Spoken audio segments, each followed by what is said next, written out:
Bem-vindos ao Magos do CX. Hoje quem vai falar um pouquinho das mágicas que já fez o nosso setor é ninguém menos que Cláudia Vale.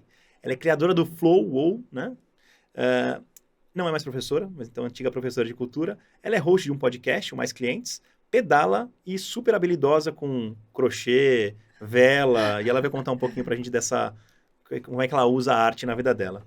Cláudia, muito obrigada, bem-vinda, obrigadão pela sua presença. Se puder contar rapidinho, depois eu vou explorar um pouco mais sua carreira, mas só para todo mundo saber, quem não sabe, né? Quem é você? Obrigada, Matheus. Super obrigada pelo convite, estou super feliz de estar aqui. Bom, eu sou mineira, sou de Belo Horizonte, sou mãe da Sol e da Mel, que são minhas filhas de 4 patas. Para quem me acompanha nas redes sociais, estão cansados de ver as duas. E eu tenho mais ou menos quase 15 anos atuando com CX, né? Eu atuo com isso desde final de 2008, quando eu saí de uma carreira de CRM e fui para CX, e hoje eu tenho a Flow que é uma consultoria escola, né? Ou seja, a gente tem um braço muito de consultoria, de assessoria e mentoria para empresas, especialmente empresas do B2B. Hoje, cerca de 90% dos nossos clientes são do mercado B2B, com operações bem complexas. E a gente tem um outro braço, que é um braço de educação, onde a gente treina diferentes níveis hierárquicos dentro da organização para se ter uma orientação mais voltada para o cliente, né? Então, vou falar um pouquinho mais disso, mas como uma pincelada inicial, essa sou eu. Eu acho importante as pessoas escutarem um pouco da sua carreira, de como era antes na consultoria, o que você fazia e como foi a guinada, porque assim, para mim é um ato de coragem o que você fez. É uma visão muito boa lá na frente, muita coragem para investir. Então, acho que eu queria que você contasse primeiro como é que era a sua carreira antes, como é que você construiu ela até ali, depois como é que foi a virada. Isso, eu estava no mercado corporativo atuando com CRM. Então, lá por volta de final de 2008, eu já tinha implementado 3 sistemas de CRM. Uma luta, quem trabalha aqui com CRM até hoje sabe a luta que é a gente conseguir fazer com que tanto o sistema, quanto os processos, quanto o próprio relacionamento com o cliente aconteça. E depois de implantar 3 sistemas, né? Eu sou da época que Siebel era Siebel só, e passei por Salesforce, por SAP. Depois de implementar 3 sistemas, eu não via o relacionamento com o cliente naquilo ali.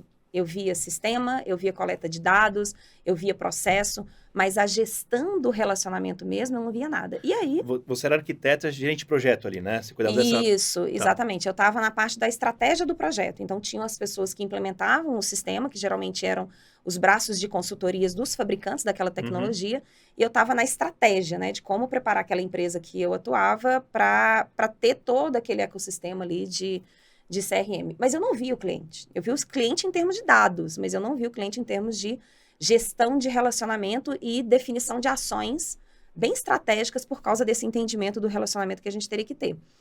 E aí eu lembro que foi final de 2008, mais ou menos, eu cheguei no Google e eu escrevi como tratar o cliente bem, por uma insatisfação.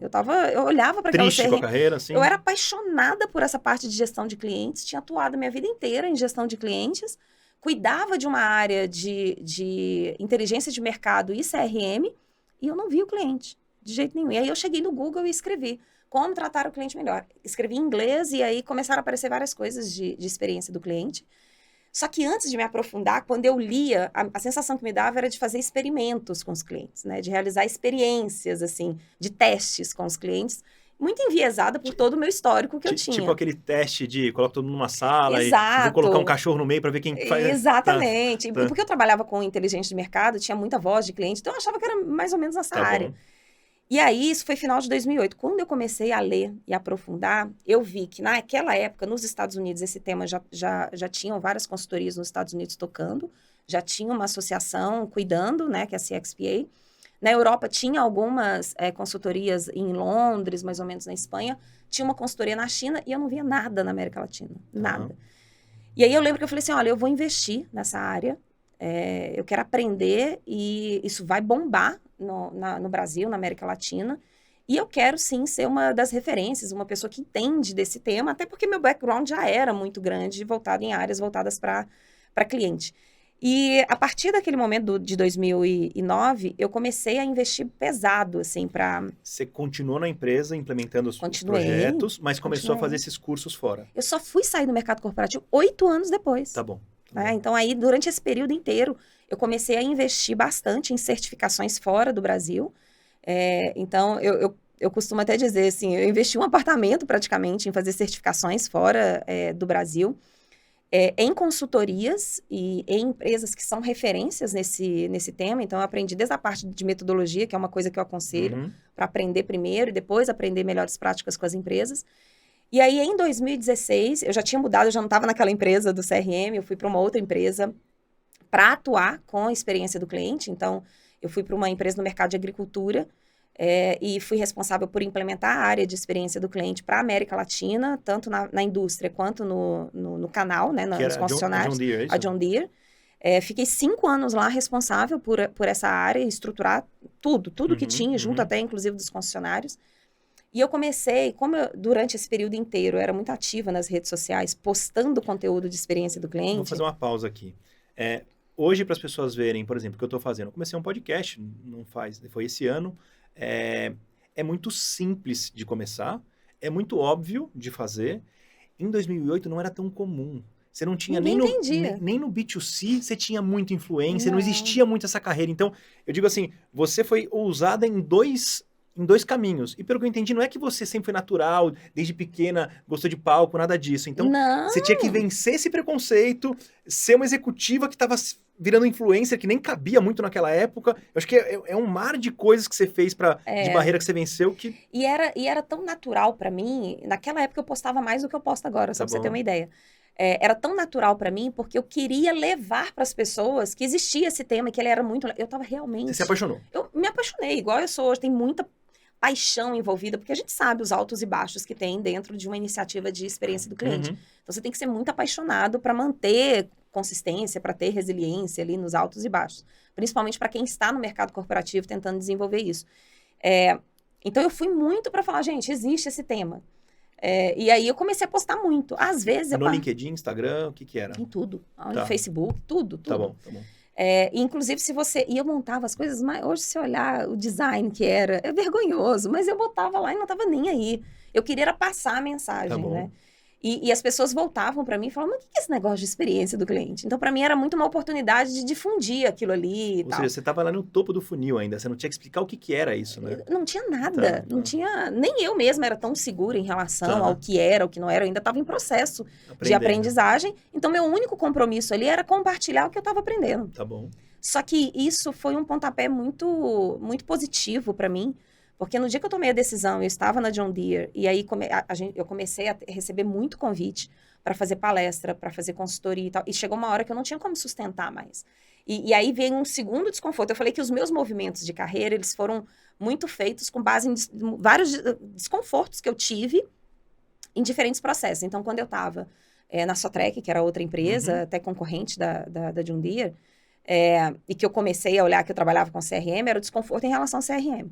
Quando eu estava na John Deere, o desconforto de, poxa, eu já estudei tanto, isso foi em 2015, eu já estudei tanto, desenvolvi projetos que ganharam prêmios até internacionais e tal, ou seja, tem uma relevância, mas todo esse meu conhecimento está aplicado em uma única empresa.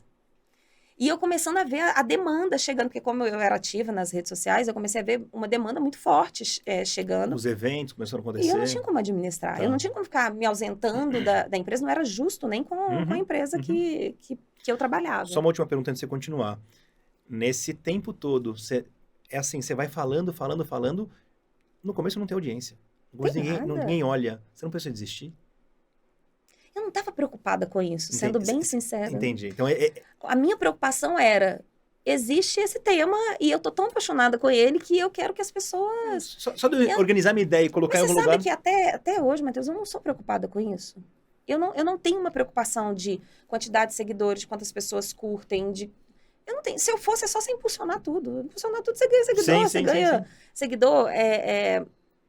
Eu tô muito mais preocupada com o tipo de mensagem que eu levo, a consistência de mensagem. A qualidade, a profundidade. Se eu transformo o ponto de vista, a cabeça de uma pessoa que seja, se essa pessoa que me ouviu uma vez, 2 vezes, ou participou de alguma coisa que eu estava, se ela conseguiu mudar alguma coisa dentro da empresa, eu estou muito mais preocupada com isso. O meu compromisso, na verdade, ele é muito maior com isso do que com qualquer número de seguidores, ou número de curtidas, ou visibilidade XYZ, né? Ou seja, Perfeito. eu conheço empresas no mercado de CX que são totalmente low profile e que fazem trabalhos excepcionais. Excepcionais. E são pessoas que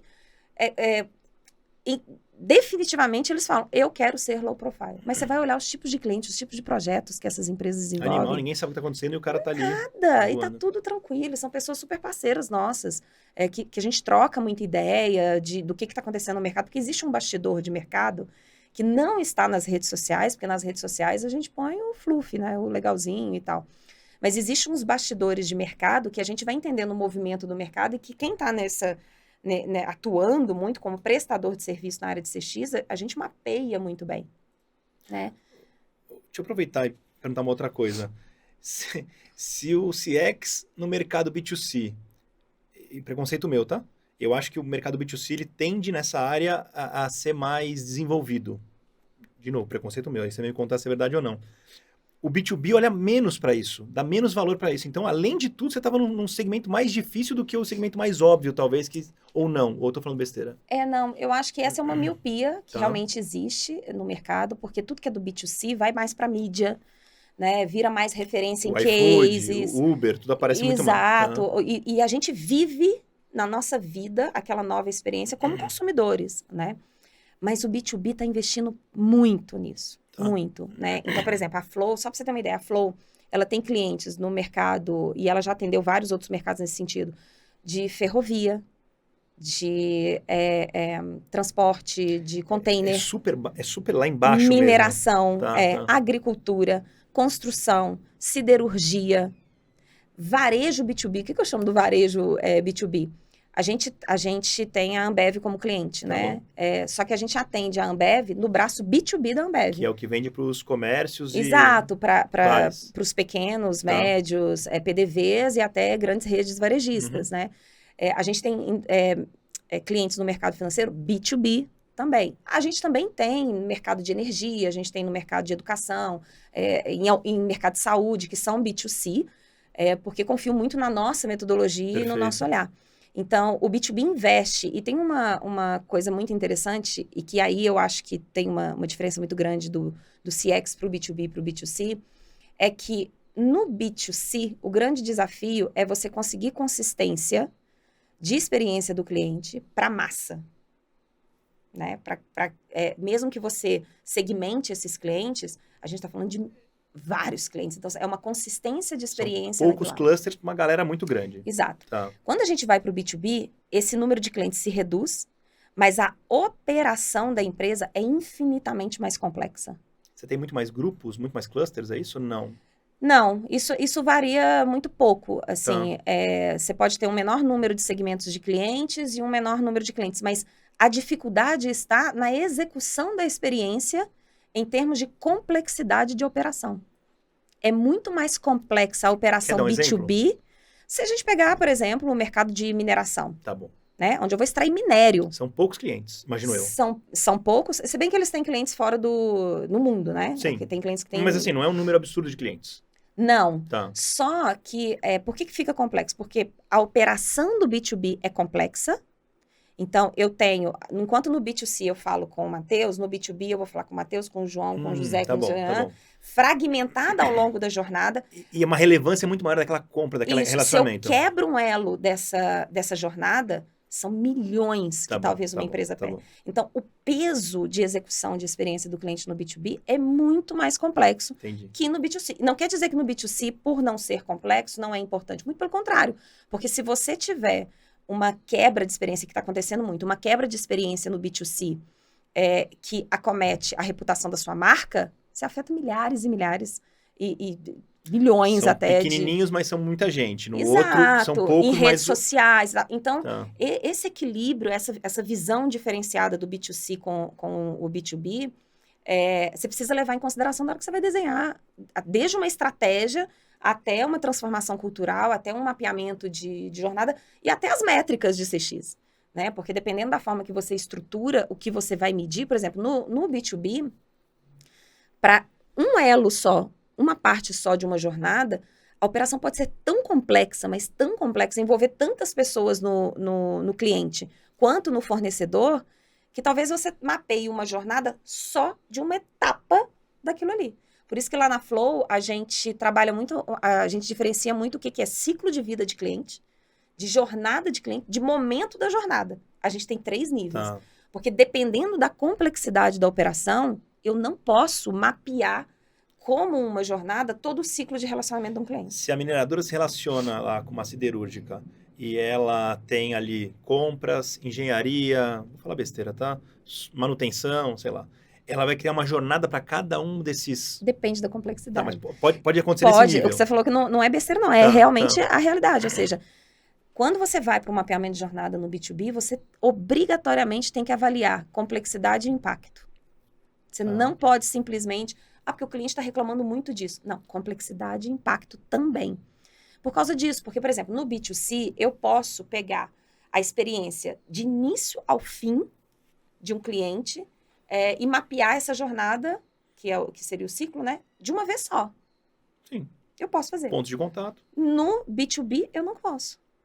Se tiver muita complexidade de operação, eu tenho que olhar para aquele ciclo de vida, todo o relacionamento, identificar a etapa que gera mais impacto no negócio do cliente e que o cliente está mais insatisfeito, está tendo a pior experiência e priorizar o mapeamento só naquilo ali e que vai levar um tempo, porque tem muita complexidade. Tá. Então, você pode dizer que a Flow ela é muito mais focada em jornada, operação, processo, cultura, montar uma estratégia e muito menos encantamento, muito menos Exato. aquele outro lado do... Isso é até a gente tem uma frase que eu falo muito, que é CX bom é CX na operação da empresa. A Flow ela é muito orientada por operação. Então, se chega algum projeto para a gente, já chegou, que envolve marketing de experiência ou que envolve só a criação de wow moments em determinados momentos da jornada e tal, não é o que a gente... Não é sua praia. Não, a gente até consegue fazer, mas não é o que a gente coloca foco como consultoria. O nosso é exatamente em eficiência operacional, excelência operacional, vinculada à jornada, vinculada a resultados, porque a gente acredita que está ali. Ou seja, você pode não criar encantamento nenhum intencional, mas a sua operação precisa encantar. E ela tá tão redonda que ela encanta o... Que ela por si só já encanta. Você consegue, em todo o projeto, ou em alguns, levar algum tipo de... Fala assim, cara, olha, eu vou entrar no seu projeto, nós vamos levar saving, melhoria operacional, nós vamos levar... Eu consigo provar o meu valor da minha consultoria em números mesmo. Deixa eu te contar um caso para te responder isso. Eu estava dentro de uma multinacional, negociando um projeto de jornada, uma reunião com, sei lá, tinha uns 5, 6 diretores sentados lá, e eu apresentando como que a gente executa um projeto de jornada. Tá bom. E aí o diretor de vendas, em determinado momento, ele bateu na mesa e virou e falou para mim assim, olha, se a gente fechar com a sua consultoria, ele batia na mesa, quanto de dinheiro você vai trazer pra gente? Só um minuto. Vou brigar com ela que ela não pode bater na mesa. Ai, desculpa. Fica tranquilo. Não, não tá causando interferência. Não. Ah, pronto. A batida Viu? dela, então tá tudo bem. Juan, vamos seguir, vai. Perdão. Desculpa. Vai. Então ele batia na mesa assim, falava assim, quanto de dinheiro você vai trazer pra gente? E aí na hora me deu um estalo. Eu falei assim, eu vou te responder essa pergunta, mas antes eu queria te fazer uma pergunta. Como ele era diretor de vendas, eu ia jogar no colo dele, Claro. né? Eu virei pra ele e falei, olha, se eu vier aqui e mapear a jornada hoje, a experiência que o seu cliente vivencia hoje para comprar o seu produto, porque ele era diretor de vendas, né? Para comprar o seu produto. E eu te apresentar todos os gaps de experiência que o seu cliente tem, ou seja, todas as más experiências que ele tem, você consegue me dizer quanto de dinheiro você está deixando na mesa por causa dessas más experiências?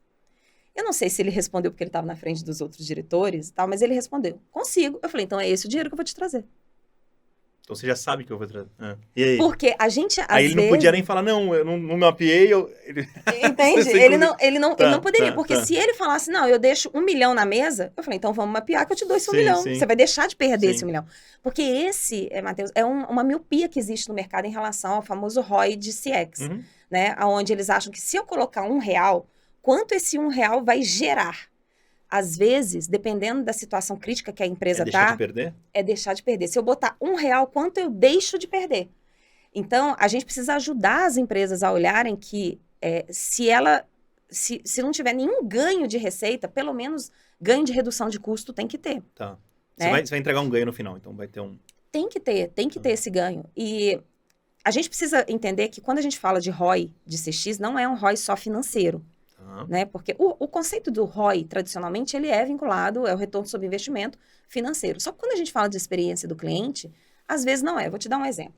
A gente faz uma análise lá na consultoria em alguns projetos, quando a gente tem que trabalhar a questão de ROI e tal, onde a gente cruza olha o que eu vou te dizer, só para você ver que às vezes o mercado não olha dessa forma. Tá.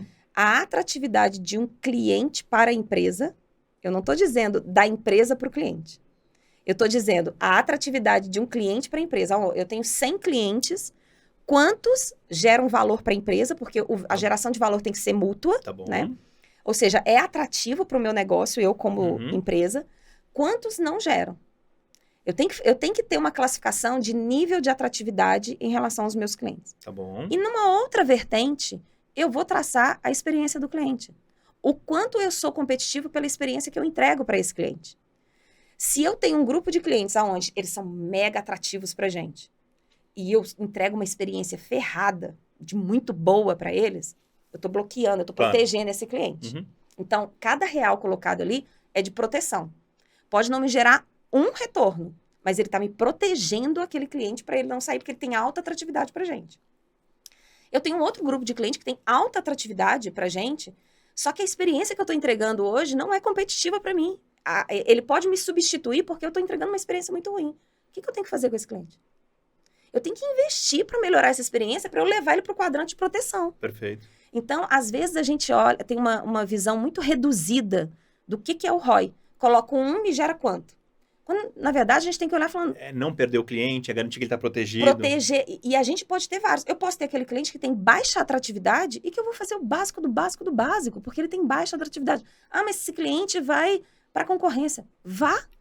O churn, ele não é sempre negativo. Se você tiver... Daqueles clientes super tops ali, sim. Aí Exato, é negativo, mas do porque outro... ele tem alta atratividade. Claro. Então, o mercado precisa entender muito bem que a gente precisa falar de valor que a empresa gera para o cliente, mas a gente tem que falar do valor que esse cliente gera para a empresa também. E aí, no B2B, isso explode. Isso fica muito mais óbvio. Isso é um dos diferenciais que a gente tem que ter, porque no B2B, R$1 investido num cliente pode... tirar muito dinheiro do teu bolso. E aí, se você está colocando R$1 num cliente que tem baixa atratividade para o seu negócio, você está jogando dinheiro fora. E aí, esse outro cliente que tem alta atratividade, você está correndo um risco, porque o concorrente, qualquer experiência melhor que ele oferecer lá, ele tira. Você sabe que eu sou sócio de uma empresa na indústria, e eu acabei já atuando um pouco nela na parte de compra. Hoje não atuo nela, mas só sou sócio. E aí, é assustador. Então, ela comprava uma metalúrgica, então ela compra produto tanto de usina, quanto de médios fornecedores, quanto de pequenos fornecedores. É assustador como as grandes empresas da indústria B2B são péssimas de atendimento. E eu conversava com outros players que compravam dessa mesma empresa e todo mundo falava assim, cara, eu não consigo ser atendido, eles me atendem mal, quase que as pessoas são dependentes deles e compram com raiva deles, né? E tanto os médios também, pequenos, às vezes você liga no cliente, ou é muito pequeno ou o dono tá lá ou ninguém te atende, ou ele é médio e aí começa a ter uma burocracia. Não. Você tem que falar com o vendedor. Tá bom, quero falar com ele. Não, você não pode, você tem que falar com o engenheiro primeiro. Então ele tá aí, não. Você vai ter que agendar um dia para falar com o cara, para depois ele avaliar se você vai falar com... Você fala, não, eu tô tentando comprar. Tem tanta coisa em cima disso que você tá falando, Matheus, mas tem tanta coisa que eu vou tentar fragmentar aqui para fazer um comentário que eu concordo totalmente com você. A primeira... Deixa eu só organizar aqui no nome, senão eu vou esquecer depois que eu começar a falar. Que a cabeça da gente é assim, eu não já vou falar de que a gente tá falando mesmo. A primeira coisa que eu queria falar é que, por exemplo, a gente tem alguns clientes na nossa empresa lá, que um determinado segmento de mercado deles, o cliente não tem outra alternativa que não seja esse meu cliente. Tá bom. E eu já ouvi, lá no início da iniciativa, eu ouvi desse cliente, ele falando assim, mas se o cliente não tem outra alternativa, para que eu vou investir em experiência do cliente? E aí eu costumo dizer o seguinte, toda empresa, ela precisa se preocupar com 3 tipos de experiência que ela entrega. A experiência de produto, que a gente chama de uma experiência de usabilidade. A experiência operacional, que é tudo aquilo que você coloca ao redor desse produto para ele ser entregue. Como é que é o processo desde a compra até a entrega? Isso. Tá bom. E a experiência institucional. Se você começa a errar muito na experiência operacional ou na experiência de usabilidade, fatalmente você vai impactar a experiência institucional. E o que é impactado aqui é a reputação da sua marca. Tá. Ou seja, esses dois podem gerar impacto na sua marca. De reputação, que é seríssimo. Que é seríssimo. No B2B mais ainda. Talvez, Exatamente. né? Não, no B2B ele é Fundamental. fundamental. E quando a gente fala, por exemplo, do B2B vinculado à tecnologia, das empresas de tecnologia que fornecem no B2B, isso exponencia. Porque o custo de mudança é muito baixo. Né? O custo, hoje, no SaaS, o custo de mudança, assim, era diferente quando eu tinha o hardware, que eu tinha investido. Você implementava tudo lá dentro, que o cara não tirava mais, né? O custo de mudança era terrível. Tá. Agora é assim, ó. Tá. É uma migração que a gente faz.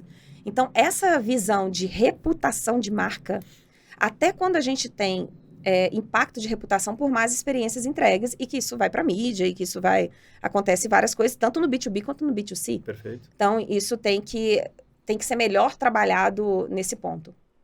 E se você não investe numa questão de reputação, se você não se posiciona em termos do tipo de experiência que você entrega, você começa a ter uma situação dessas empresas que são dessa forma, de uma certa até arrogância. Por que as empresas, muitas, agem dessa forma de, é difícil ter a resposta, tem que falar com fulano, com fulano, com fulano, com fulano? Porque a gente, e aí no B2B isso cresce. Todas as empresas que são responsáveis têm isso, mas no B2B cresce mais por causa da complexidade de operação. Existe um ponto que quando você vai para a questão de compliance, ESG e tudo mais, as empresas elas estão se blindando demais em determinadas coisas e fazem com que o processo ele seja muito moroso. Seja porque eu quero ter um alinhamento, eu preciso alinhar com muitas pessoas para poder tomar uma decisão, preciso ter o consenso demais, preciso ter aprovações demais, tudo para resguardar a empresa. Eles abrem mão de receita em prol a garantir que ele não está fazendo nada errado. Exato. Eu estava conversando ontem com uma cliente, onde ela falou, olha, aqui as pessoas têm medo de tomar a responsabilidade em algumas decisões. Então, isso tudo vai para alinhamento, para consenso, comitê. E na hora que você vê, a transformação da experiência está morosa, está demorando muito. E aí a gente volta naquilo. Atratividade versus o quanto a sua experiência traz competitividade para o seu negócio. Se você está caindo muito aqui na competitividade, porque você está moroso aqui dentro, você está XYZ, você está colocando em risco aquele cliente que está com você. E no B2C, no B2B, um cliente que sai gera um impacto de receita gigante. Então, tem muita coisa para olhar. Por isso que eu falo que, antes de mais nada, experiência do cliente é uma estratégia. Tem que estar lá em cima. Se você não tiver uma estratégia muito clara, não flui. Não vai fluir. Legal. Deixa eu perguntar uma parte de venda. De novo, vou criar um preconceito meu aqui, tá?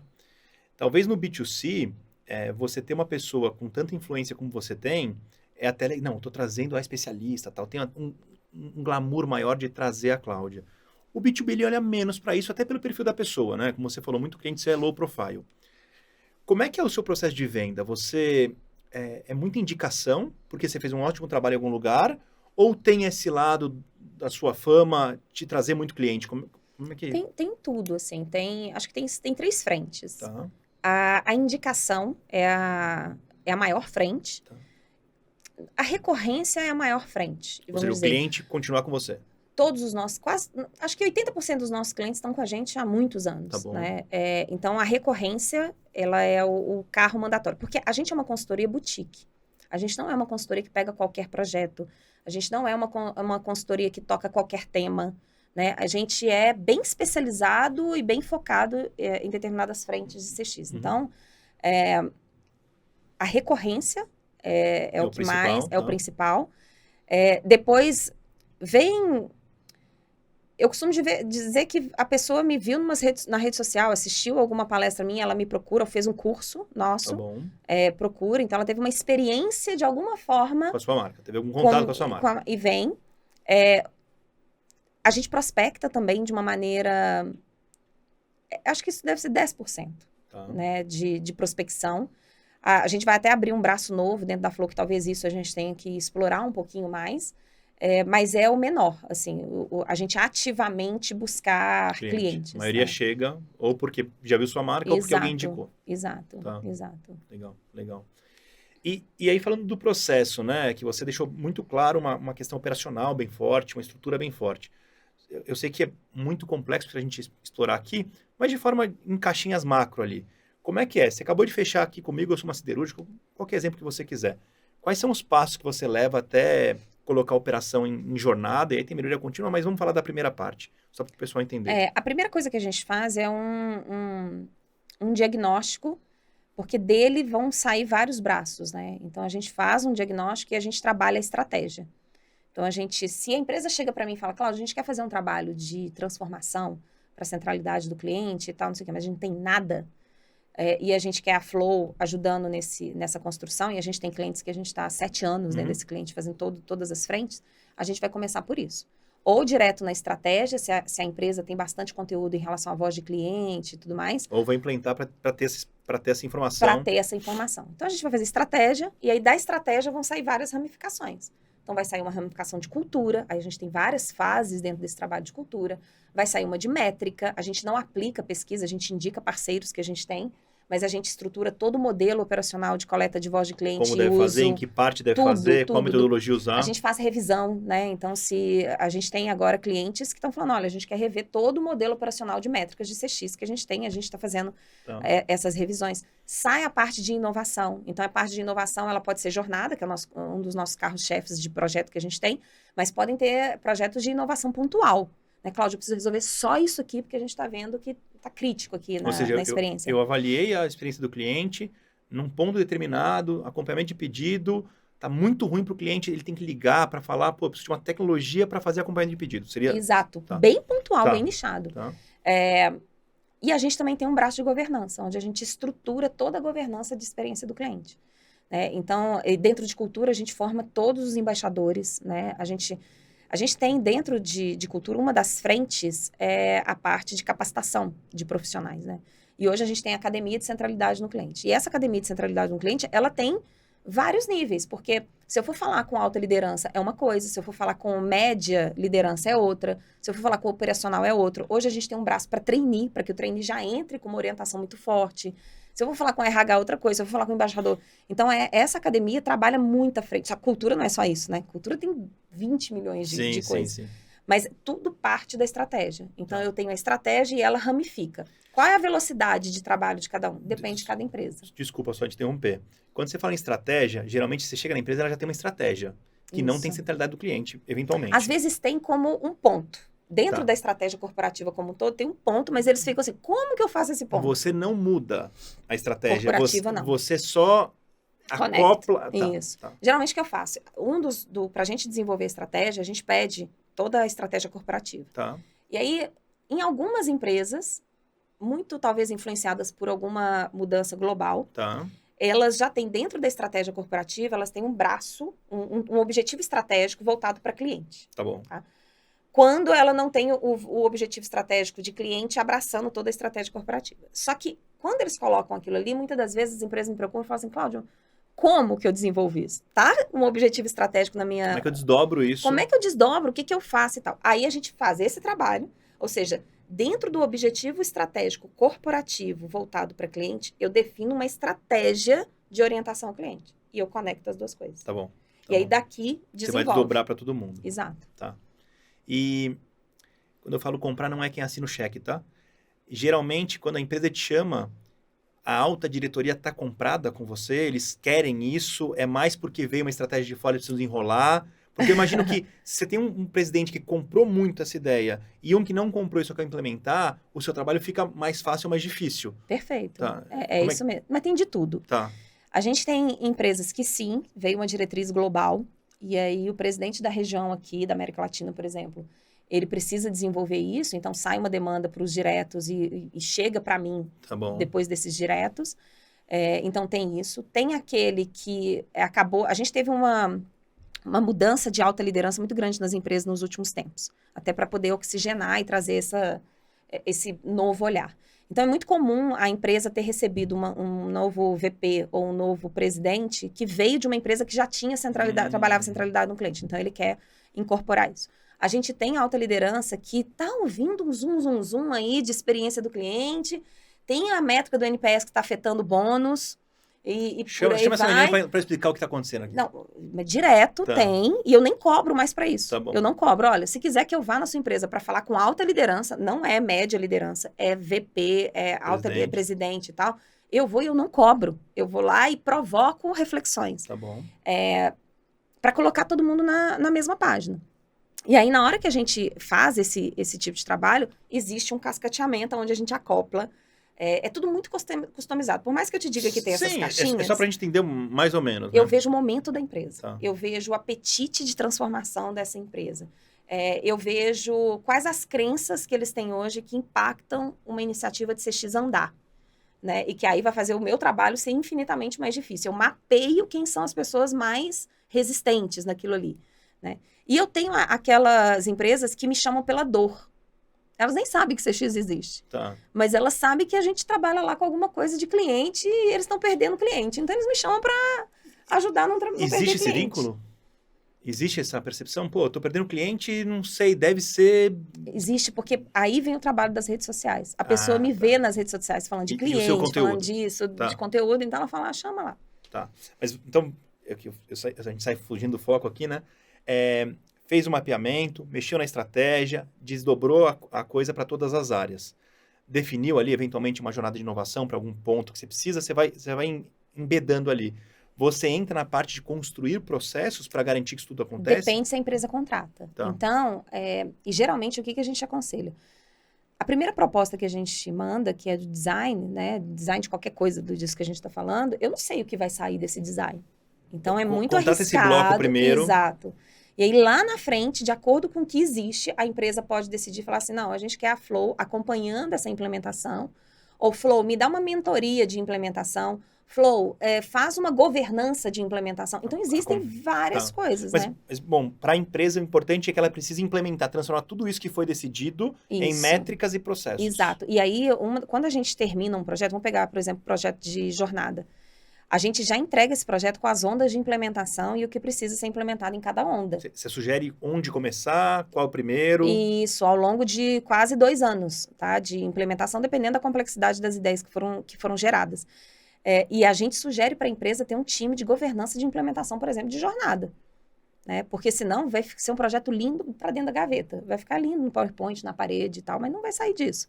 E aí você precisa ter uma equipe, que geralmente é a equipe de CX, que vai monitorar a implementação naquelas ondas. Geralmente o cliente pega pessoas de dentro da empresa e faz elas aplicarem, ou ele traz uma equipe de fora? Como é que é o... Dentro da empresa. Geralmente vem da área de CX. Já tem uma área de CX, mesmo uma empresa dessa mais tradicional? Então, quase todos os nossos clientes já têm área de CX. Tá, já tinha onde você chegar? Não. Às vezes tem clientes que já tinham, tem clientes que montaram com a vinda da consultoria, então a pessoa que cuidava da consultoria acabou virando a pessoa que cuidaria da área. A gente tem empresas que contratam a gente para estruturar uma área de CX, então a gente já estruturou várias áreas de CX. Legal. Esse exemplo que eu falei do mercado de ferrovias, a gente estruturou toda a área de CX, tudo, toda. Além de ajudar na análise, na estratégia, tudo você... A gente definiu princípios de CX, identidade da experiência, a gente estruturou toda a área, mas quando eu falo toda a área, são todas as atividades, o calendário de atividades para o ano, com pessoas e suas competências, fluxo hierárquico, tudo, um calhamaço, assim, de estruturação. Legal. E que eles estruturaram depois, né? Virou um book de estruturação de área. Eu vou perguntar da habilidade. Então, só para entender, você tem vários consultores dentro da empresa, da Flow. Exato. Tá. Pega um consultor que você considera um dos melhores. Você acha que a habilidade dele é de negociar, de colocar a ideia na mão de uma área e ajudar a área a se vender para ele se sentir dono daquele negócio? Essa habilidade de negociação, do relacionamento humano, você acha que é mais importante ou não?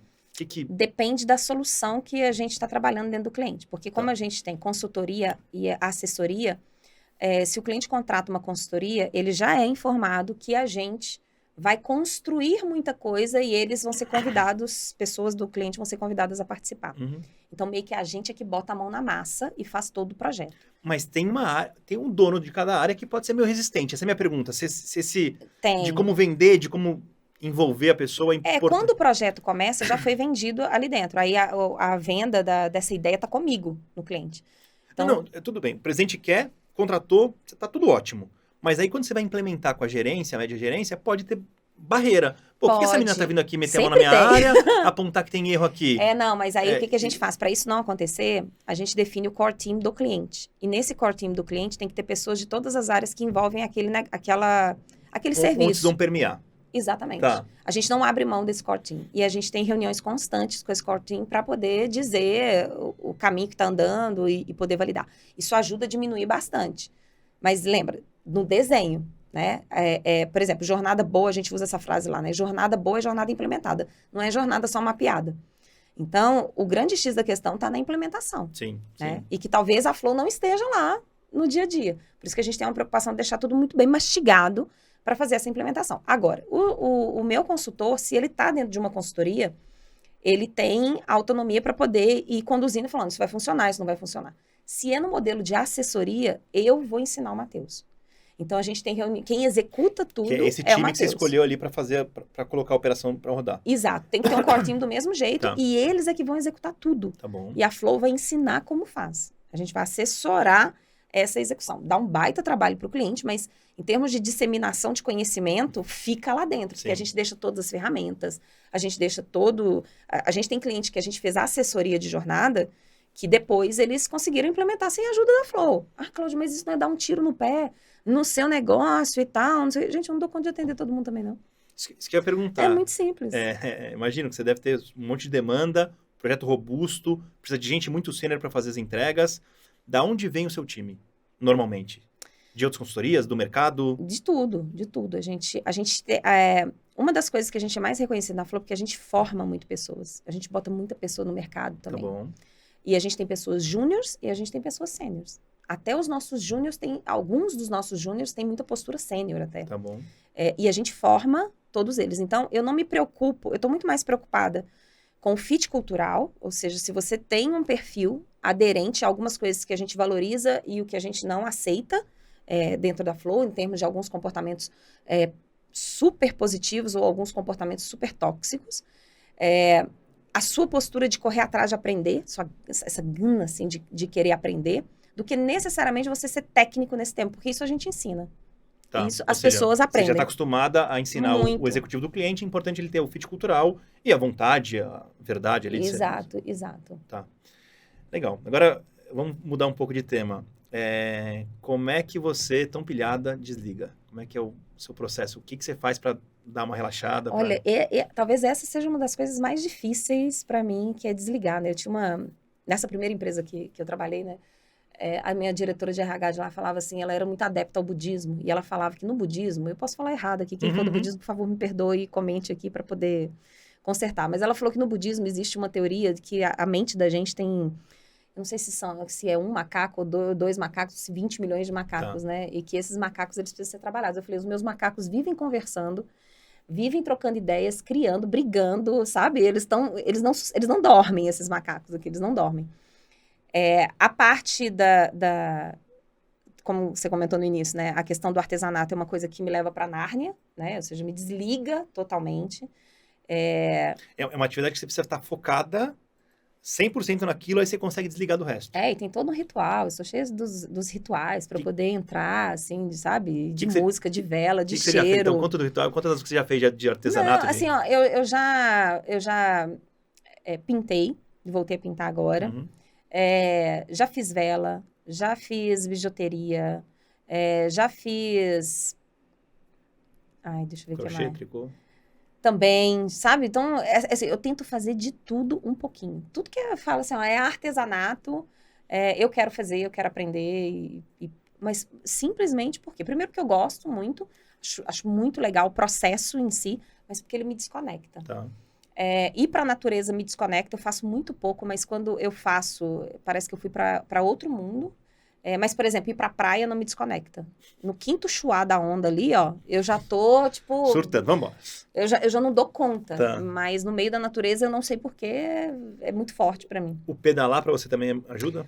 Demais. Pra mim, pedalar é uma paixão. Eu queria pedalar mais do que eu tenho pedalado, assim. Eu tenho pedalado muito pouco. E eu queria pedalar muito mais do que eu tenho pedalado, assim. Então, mas pedal é minha paixãozinha. Legal. Você, depois de tanto curso e de você mesmo ter um braço, como você falou, que faz todo sentido para a estratégia da sua companhia, né? De educação, você já foi professora. E aí Já. não deu conta mais de ser professora. Eu queria perguntar Infelizmente. disso e do seu podcast também, pra você contar um pouquinho pra gente. Então.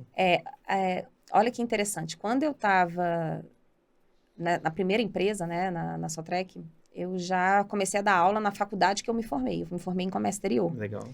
E eu fui dar Mas aula você dá aula lá. em Comex? Não. Não, eles me chamaram para isso, para eu dar uma aula dentro da matéria de Comex. Mas na hora que eu estava sentada na frente da pessoa que ia me avaliar, eu vi que tinha uma ficha de comportamento do consumidor sem o nome de professor. Eu vi ali na xereta, né? Eu vi. E ela queria que eu desse aula voltada para alguma coisa de marketing internacional e tal.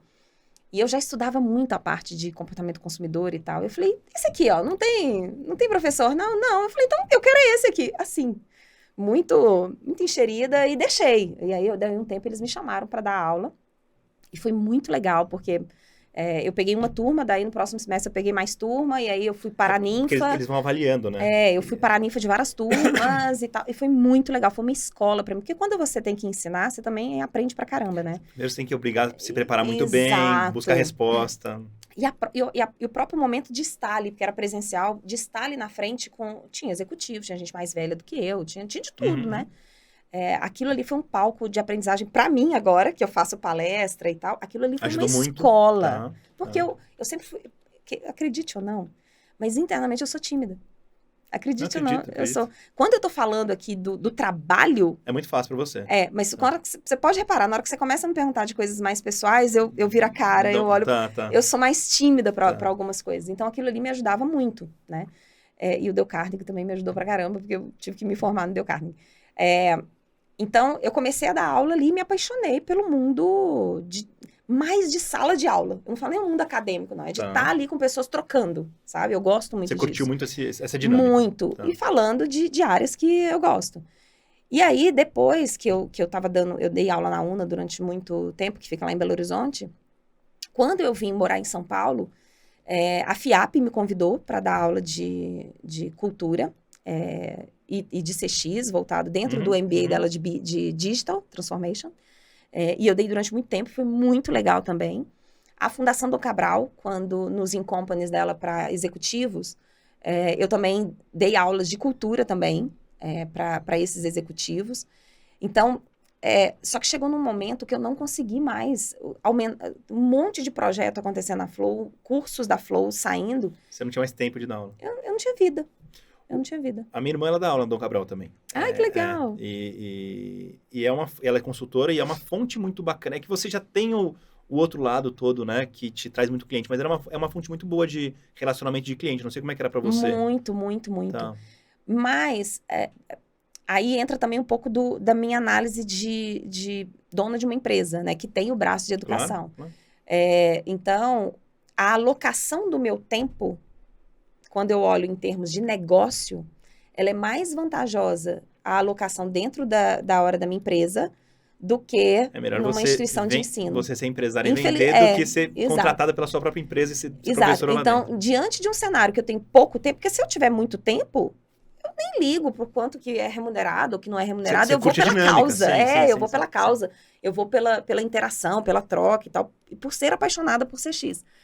Mas em um cenário onde eu tenho um número de horas reduzido, eu tenho que vir colocar o cálculo na mesa, não tem como. Mas você nunca abandonou, então, ser professora. Você só mudou de instituição e agora na sua, mas você continua dando aula. E eu sou alucinada. Eu sou apaixonada pela troca. Mas não é aquilo, eu venho aqui e só te ensino. Sim. Não, eu preciso da troca. Sim. Você questiona, pergunta. Eu questiono, mas eu preciso que você me confronte, eu preciso que você me pergunte, eu preciso que você me coloque algum ponto que eu falo, putz, eu nunca pensei nisso. E tudo bem.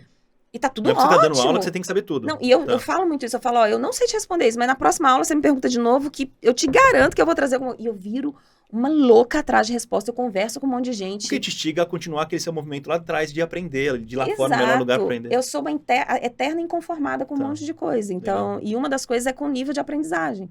Então, as pessoas falam, a Cláudia tem um conhecimento muito aprofundado do tema desse jeito. Mas é porque eu estudo muito. Não é à toa, né? E eu não estudo por obrigação, porque a carreira me demanda. Eu estudo porque eu sou apaixonada por esse tema. Se fosse por obrigação, você não ficaria 8 anos ali se dedicando, estudando, gastando uma puta grana que você gastou. Ninguém consegue fazer isso. No dia que eu sentei pra colocar na ponta do lápis, você não vai perceber, né? Você vai surgiu uma certificação legal aqui, vou fazer isso, me chamam pra isso e tal. Um dia eu resolvi pôr na ponta do lápis. Quando eu bati o olho, eu falei, meu Deus do céu. Mas valeu. Hoje Não, você se pagou 20 mil vezes já. Sim. Assim, só que naquela época que eu tava gastando, eu não enxergava que iria Era se muito pagar. investimento e pouco retorno, claro. Exato. Então, assim, e eu concordo com você que foi uma atitude de coragem, porque eu levei 3 reuniões para pedir demissão da John Deere. Eu fui na primeira reunião com o meu diretor. Você ia pedir demissão. Você entrou na sala e falou assim, eu vou pedir demissão. Mas eu não tava tão assim. Entendi. E como eu sou muito transparente assim, eu falava, eu tô te pedindo, mas eu tô segura, então... assim, E aí ele falou, então pensa e volta. Aí eu voltei. Até que na terceira ele falou, você precisa decidir. E aí ele me falou uma frase, esse meu diretor na época, ele falou uma frase que era o seguinte, Cláudia, se você sair, a John Deere vai ser sua cliente. Eu falei, então eu tô saindo. E aí eu saí numa segunda-feira, na terça-feira de manhã, eu tava com todo o time de clientes global da Monsanto, fazendo um trabalho com eles. Legal. E aquilo foi super importante para me dar um... Falando, não, existe pra validar, realmente tem uma demanda para mim. Realmente, não é uma demanda que você achava que existia. Realmente existe uma demanda. E aí foi me dando... Assim, a gente que é empreendedor, a gente sabe que tem altos e baixos, que você precisa ter muito disso aqui e disso aqui muito forte. Eu falo no começo de uma empresa, um dia você fala assim, cara, estourei. Eu vou ficar rico. Exato. Fudeu, já dominei o mundo. No dia seguinte, você fala, cara, eu vou quebrar. Exato, exatamente isso. Exatamente, você olha para o negócio e fala, da onde que vai surgir? Fudeu. Para isso tudo. E a sua paixão não sustenta esse lado. É foda. E ela, muito pelo contrário, quanto mais apaixonado você é, mais nesses momentos difíceis, se você não tiver isso aqui muito bom, ele te derruba. Ele te derruba. E empreendedorismo é cabeça. Mais do que qualquer outra coisa. Porque até a parte técnica você contrata. Né? Mas se a cabeça do empreendedor estiver muito ferrada ou muito iludida, porque eu vejo muita gente saindo do mercado corporativo na ilusão de que o empreendedorismo vai ser, uau, que legal. Sim, como se fosse uma coisa bacana, não é? E não é, né? Assim. Então, a gente sabe que aí a paixão, ela não vai sustentar muito tempo isso, não. E pra gente ir pro final aqui, como que pena, gente. Vamos pois é. Infelizmente o Rua fica me olhando, falando, acaba, porque tem... Brincadeira. Como é que é o podcast? Você ainda consegue fazer, não consegue? Sim, a gente fez a primeira temporada, ele chama Mais Clientes. Uhum. E eu nunca pensei em ter um podcast, na verdade. Mas o meu time, exatamente, o meu time é que falava, Cláudia, precisa ter. Justamente por causa desse negócio de eu gostar de trocar, de eu fazer perguntar e tal, não sei o quê. E falei, então vamos fazer. E aí a gente bolou o Mais Clientes, a gente fez a primeira temporada já, e vai ser um podcast itinerante. Então a gente fez a primeira temporada aqui em São Paulo. Agora a gente vai fazer uma temporada em BH, em Campinas e em Vitória. Vai fazer cada uma na cidade. Legal. Para pegar os executivos que estão nessas frentes, né? Nessas regiões. E eu estou completamente apaixonada. Eu não sei quantas temporadas a gente vai fazer. Você é melhor de perguntar ou de ser entrevistada? O que você acha? Eu gosto de tudo. Tá. Porque na hora que eu tô entrevistando, parece que às vezes eu esqueço que eu tô no podcast. Porque eu vou viajando na que a pessoa tá falando, aí eu preciso organizar, eu preciso voltar. O que eu faço aqui, às vezes eu te interrompo porque a coisa... Exatamente. E isso é viciante, isso é muito gostoso. E aí eu conecto a fala de um convidado com a fala do outro que veio, com uma situação que eu tenho na empresa. Olha, eu tenho TDAH, né? Então, na hora que eu preciso estar ali assim, ó. Eu não posso parar, porque senão eu não perco o foco. Enferrujo. Então, na hora que eu tô no podcast, ou sendo entrevistada aqui, por isso que eu falo, vamos ficar mais, não sei quantos minutos aí. Eu ficaria. Por quê? Porque eu tô aqui, ó, em estado de flow, né? Aqui dentro, e aí quando eu tô entrevistando, quando eu tô sendo entrevistada, é a mesma coisa. E aí, esse podcast, a gente quer trazer temas sobre CX, sobre centralidade no cliente, que tem um braço CX, mas a gente quer abordar outras coisas também, é mais sobre centralidade no cliente, em algumas vertentes que talvez sejam pouco faladas no mercado, assim, que a gente tem visto. Então, por exemplo, a gente vai ter uma convidada que vai falar de legal design. O que legal design tá pegando coisa com CX, tá pegando coisas super diferentes, que eu consiga conectar com aquele tema. E a gente quer trazer executivos também para trazer práticas. Falar nisso, o convite está retribuído, tá? Muito obrigado. Nós vamos te convidar na hora que a temporada vier para São Paulo de novo. Tranquilo. Exato. E é fantástico, assim. É uma troca muito grande. Tem algum caso, não precisa falar o nome da pessoa, que você quer contar alguma coisa que você falou, putz, isso aqui vale a pena contar. Ou porque é muito ruim, muito bom, não sei. Não, teve um que assim, a gente recebeu pessoas fantásticas, mas assim, fantásticas. Só que teve o Ayrton, que ele é especialista em neurociência, que no podcast dele eu quase surtei, de tanto que a minha cabeça foi para outro mundo, e eu já assisti o podcast dele mesmo, comigo, 2 vezes mais. Só pra ir pegando aquele... Pra eu ir pegando, falando, gente, ele falou isso, deixa eu ver o que é isso aqui, deixa eu ver o que é isso aqui. Porque uma coisa que me chamou muita atenção, e eu vim me questionando muito isso, quando a gente faz um projeto de mapeamento de jornada, a segunda etapa do nosso projeto de mapeamento de jornada se chama imersão no contexto, que é quando a gente vai conversar com o cliente, do nosso cliente, com o canal, com colaboradores desse meu cliente, e a gente aplica pesquisas, né? Entrevistas em profundidade, como vários projetos fazem. Só que nesse podcast, pela perspectiva de neurociência, ele virou e falou assim, quando você entrevista um cliente, você está pegando o sentimento, ele até usa a palavra residual, o sentimento que ficou nesse cliente depois dele ter vivenciado a experiência. Tá. Então, ele vivenciou a experiência quase uma lembrança aqui, da lembrança. Ele fala, eu não gosto muito dessa palavra não, mas é como se fosse um residual que sobrou ali da percepção de experiência que ele teve. Então, quanto mais tempo você leva para perguntar para aquele cliente sobre aquela experiência, mais residual tá. E você pega sentimento. E eu entendia que a gente pegava emoção. Tá. E ele fala, a neurociência pega a emoção. Porque ela pega o processo, a emoção durante o processo. Então, ele tem técnicas que coletam, enquanto a gente está vivenciando a experiência, ele tem ferramentas, tecnologias. O que é? Tom de voz, cara? Tudo. Tá. Íris, tom de voz, tudo. Coisa grudada no corpo, várias coisas. Ou seja, o meu corpo tá falando aqui, ele tá capturando, então eu não preciso dar uma... que você tá vivenciando. Eu não preciso dar uma nota depois para dizer o que foi. Ele consegue pegar. Exato. Pô, show. E aí, eu tô surtando, porque eu tô estudando muito sobre inteligência artificial. Tá. Então, eu tô lendo o livro da Marta Gabriel, que foi lá no podcast, eu tô fazendo o curso da Marta Gabriel, eu tô rodando tudo quanto é coisa que existe. Você tá pensando assim, como é que eu implemento a inteligência artificial com esse conhecimento aqui para extrair? Eu quero conectar alguma coisa, porque eu passei muito tempo estudando sobre emoção de cliente. Só que essa visão que ele trouxe, eu não tinha estudado ainda. Então, eu tô meio que surtando, assim, um pouco de falar, gente, tem um buraco no meio disso aí. Tem alguma coisa que tá meio... Que eu ainda vou tirar, não sei o que é, mas ainda... Legal, sabe? Legal. Então, ainda tem um ponto de interrogação, que eu não descobri ainda e tal. Então, isso tá me instigando bastante. E quem me plantou isso foi o podcast do Ayrton, quando ele trouxe esse tema. Porque eu já vim estudando inteligência artificial, vim estudando emoção, e ele acendeu uma faísquinha de alguma coisa ali, sabe? Muito então, bom. Eu acho que vale muito a pena assistir esse podcast. Eu vou pegar para assistir, porque eu adoro esse tema. Eu assisto... E ele é um acadêmico, sabe? Então, ele vai muito profundo em algumas coisas, por isso que eu tô voltando. E assim, porque tem hora lá que eu falei, o que ele falou aqui agora? Mas tudo bem, vamos lá, deixa eu pegar uma visão mais macro aqui. Mas foi muito legal mesmo. Bom. Cláudia, muito obrigado pela participação, foi incrível. Você merece uns 3, porque é muito conteúdo bom, é muita coisa bacana assim. Bom, obrigado. Mas foi show de bola. Obrigado. Obrigada, eu que fico feliz pelo convite. Muito sucesso. Valeu, obrigado, Cláudia. Muito bom.